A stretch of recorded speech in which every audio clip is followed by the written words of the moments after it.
بسم اللہ الرحمن الرحیم۔ جعفر الدین اشا آپ کی خدمت عالیہ میں اٹلانٹا جارجیا USA سے مخاطب ہے۔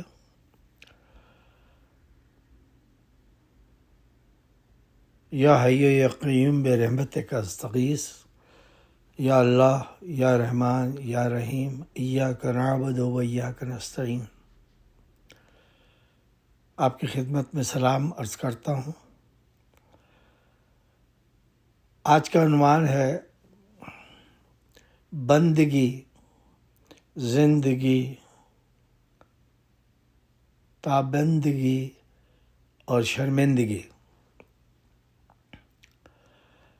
زندگی کی جو کامیابی ناکامیابی ہے وہ انہی 4-5 لفظوں پہ محیط ہے۔ دین کی بنیاد جو ہے وہ معرفت ہے، معرفت کی بنیاد تصدیق ہے، تصدیق کی بنیاد توحید ہے، اور توحید کی بنیاد ہے بندگی پہ، یعنی ہم اللہ کے حضور بندگی کا اظہار کرتے ہیں، کبھی نماز کے ذریعے، کبھی دعاؤں کے ذریعے، کبھی حج کے ذریعے، کبھی عمرہ کے ذریعے، اور کبھی روزے دار بن کر۔ جب انسان بندگی کو قبول کر لیتا ہے، یعنی مسلمان، تو پھر اب اس کے لیے اللہ تعالیٰ کچھ احکامات دیتا ہے کہ بھائی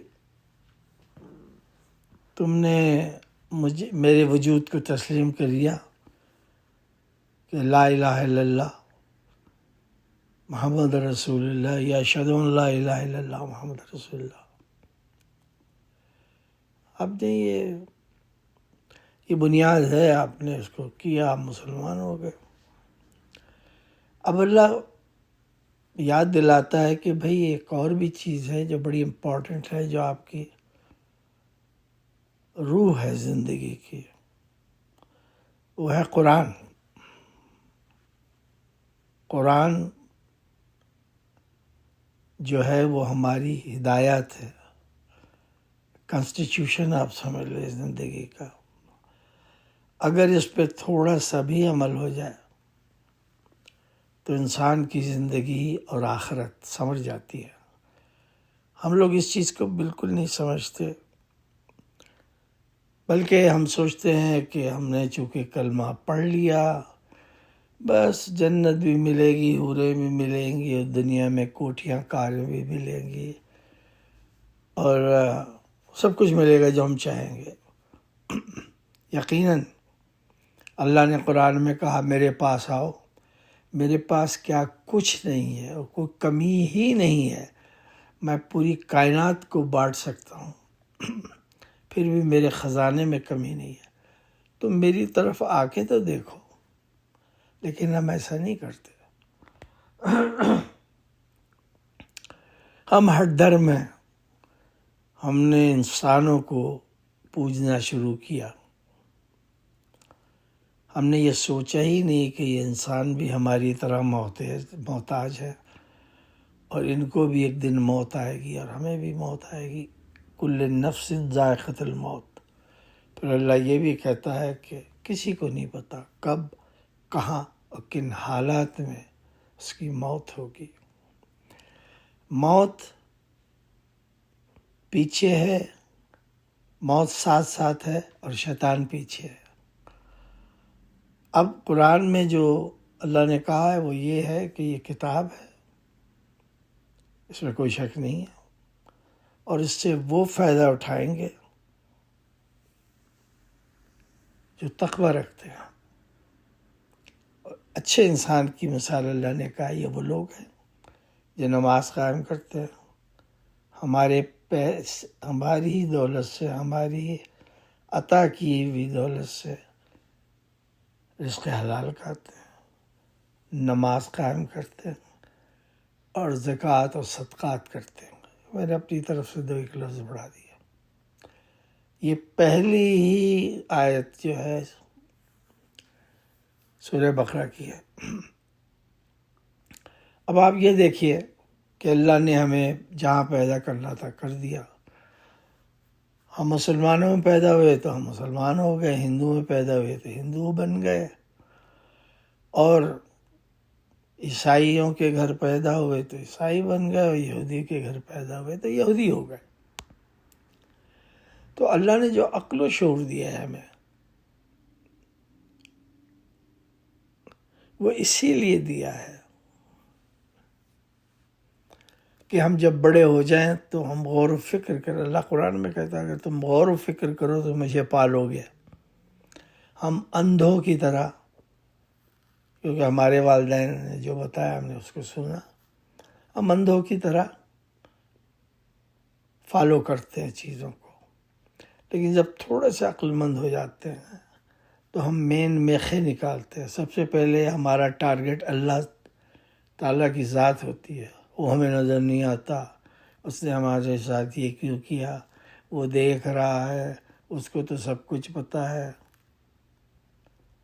ہم پہ ظلم ہو رہا ہے، ستم ہو رہا ہے، ہمارے پاس کھانے کو نہیں ہے، ہمارے پاس پینے کو نہیں ہے، ہمارے پاس دوائیاں نہیں ہیں، ہمارے پاس علاج کے لیے کچھ نہیں ہے. تو اللہ نے تو ایسا کوئی ہاسپٹل نہیں کھولا ہوا ہے، یا تندور کھولے ہوئے ہیں اس نے، یا ہوٹل کھولے ہوئے ہیں، ریسٹورانٹ کھولے ہوئے ہیں، ڈھابے کھولے ہوئے ہیں.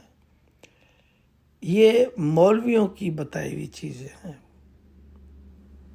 کہ اللہ تمہیں سب کچھ دے گا. بے شک وہ دے گا، لیکن اس کا طریقہ وہ نہیں ہے جو مولوی آپ کو بتاتا ہے یا جو خود آپ عقل و شعور سے دیتے ہیں. اللہ نے انسان کو اشرف بنایا ہے،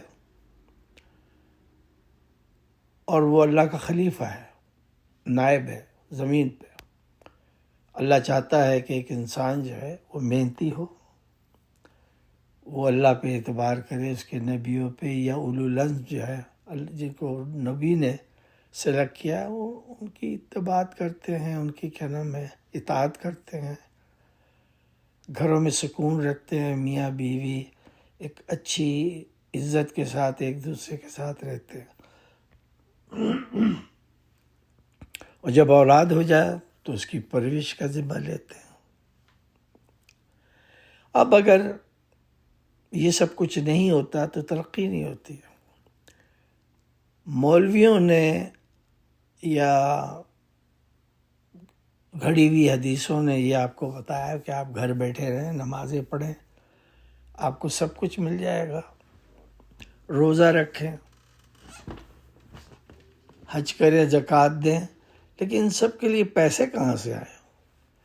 اللہ نے تو ایسی قرآن میں آیت نہیں رکھی ہے کہ آپ حج پہ جائیں تو وہ آٹومیٹکلی ٹکٹ آ جائے گا آپ کے پاس، یا عمرہ کریں تو اس کے جو اخراجات ہیں وہ سب کیا نام ہے مل جائیں گے. بلاوا آئے گا. ایک اور بھی مصیبت بتائی ہے انہوں نے، یہ مولویوں نے. سب سے خطرناک جو اللہ کی مخلوق ہے اس میں سب سے خطرناک جو ہے وہ مولوی ہے. قرآن میں اللہ نے ان کو بتایا ہے کہ یہ بے عمل ہیں اور جاہل ہیں. اتنے جاہل ہیں جیسے گدھے کے پیٹھ پہ کتابیں لاد دی گئی ہے. یہ انسان کو گمراہ کرتے ہیں. اور جب قرآن میں ہے کہ جب ان سے کہتے ہیں لوگ کہ آپ ہمیں گمراہ کر رہے ہیں تو کہیں گے نہیں، ہم تو اصلاح والے ہیں، ہم تو اصلاح کرتے ہیں، ہمارا تو کام ہی یہی ہے، ہم آئے ہیں اسی دنیا میں. چنانچہ جو 25 لاکھ بچے ہیں پاکستان میں جو ان مدرسوں میں ہیں، وہ بڑے ہو کے کیا بنیں گے؟ وہ بھی اسی طرح دھوکہ دیں گے، فراڈ کریں گے اور غلط رستے پہ چلائیں گے آپ کو. کیوں؟ کہ ان کو پتہ ہی نہیں ہے کہ سیدھا راستہ کیا ہے. وہ تو کہتے ہیں اللہ پہ ہر چیز ڈال دو. اللہ نے کہا ہے قرآن میں کہ ہر چیز تم مجھ پہ ڈال دو. اللہ نے جو عقل و شعور دیا، ہاتھ پیر دیے، وہ اسی لیے ہیں، اور غور و خوض کے لیے ہیں کہ تم غور و فکر کے مزدوری اپنی غذا کماؤ، اور وہ غذا جو ہے خالص ہونی چاہیے، اس میں کوئی کھوٹ نہیں ہونا چاہیے، بے ایمانی نہیں ہونی چاہیے، دھوکہ نہیں ہونا چاہیے. آج آپ دیکھیں پاکستان کو دیکھ لیں، چھوڑا دوسرے ملکوں کو، کہ یہ کتنے شرم اور ڈوب مرنے کی بات ہے، افسوسناک بات ہے کہ اتنی بے حس قوم. میں نے وہاں تقریباً 23 سال گزارے ہیں. وہاں سے میں نے لا گریجویٹ کی پنجاب یونیورسٹی سے، تو پھر میں یہاں آ گیا. ایک چانس ملا، وہ لمبی کہانی ہے. میں یہاں گیا، لیکن جب میں وہاں تھا تو یہی ماحول تھا. بس یہ فرق یہ ہے کہ اس وقت کچھ خوف خدا والے لوگ تھے. جو مولوی تھے وہ بھی ڈرتے تھے اللہ سے، اور عالم کم تھے لیکن وہ صحیح بات بتاتے تھے. ان میں اس وقت فرقے وارانہ ایک سوچ نہیں تھی، اب پیک پہ ہے.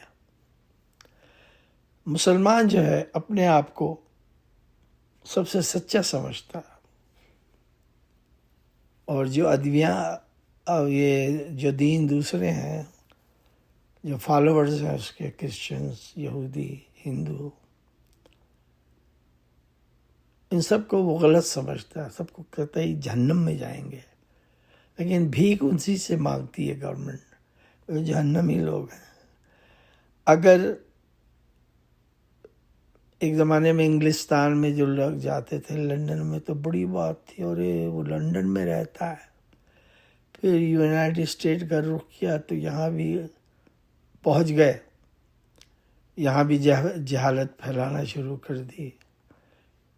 مسجدوں میں وہی کچھ ہوتا ہے جو پاکستان میں ہوتا ہے، لیکن یہاں قانون اتنا سخت ہے کہ آپ کوئی بات کریں تو فوراً گورنمنٹ جیل میں بھیج دیتی ہے. اور یہاں کوئی سفارش تو چلتی نہیں ہے کہ میرا آئی جی واقف ہے یا وزیر داخلہ واقف ہے. یہاں ایسا کوئی سسٹم نہیں ہے.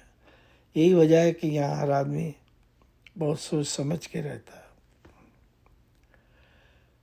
اب یہ بتائیے کہ اگر ایک گورنمنٹ چور ہو، چکی ہو، بے ایمان ہو، دھوکے باز ہو، بے رحم ہو، بے حیا ہو، بے شرم ہو،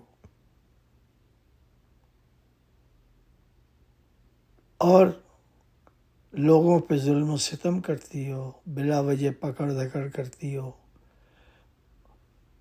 ان کو انصاف نہیں ملتا، ان کو جیل میں کوئی سہولت نہیں ملتی، وہ بھیڑ بکریاں اور جانوروں کی طرح اس میں رہتے ہیں، اس لیے کہ وہ گورنمنٹ کی پالیسیوں کے خلاف ہے، یا وہ چاہتے ہیں کہ جی الیکشن وقت پہ ہوں، جو کہ کانسٹیٹیوشنلی از ریکوائرڈ.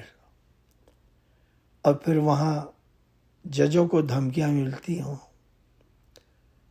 اور سپاہیوں کو یہ کہا جاتا ہے، کانسٹیبل کو، کہ فلاں کو بے رحمی سے بالوں سے نوچو اور ان کو جیلوں میں ڈال دو، ان کے دوپٹے کھینچو، ان کی عزت نہ کرو، کیونکہ وہ ہمارے دشمن ہیں. وہ دشمن کیوں ہیں؟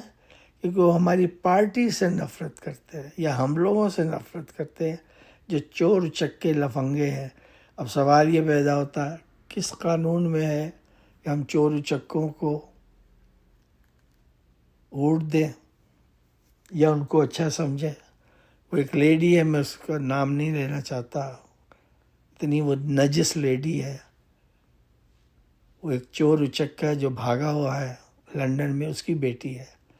اتنی بد زبان بیہودہ عورت ہے وہ، لیکن اس کو تاج بنایا جا رہا ہے. اس کی ایک ایک بات بتائی جا رہی ہے مزے لے لے کے. یہ جو ہیں اینکرز، رپورٹرز، انہیں ایک تماشا لگایا ہوا ہے. غربت کا یہ عالم ہے کہ بے حیائی، بےہودگی اور زنا عام ہے. لوگ ڈرگز بیچ رہے ہیں، لوگ اپنی عزتیں بیچ رہے ہیں. عورتیں تھوڑے تھوڑے پیسوں کے لیے، تھوڑے تھوڑے مراد کے لیے. تو آپ یہ مجھے بتائیے کہ پھر دعا کرنے کا فائدہ کیا ہے؟ کون سی دعا اللہ سنے گا ایسی قوم کی؟ ابھی کتنے عذاب آ رہے ہیں، کتنے آپ نے دیکھا کہ کیا نام ہے، طوفان آ رہے ہیں.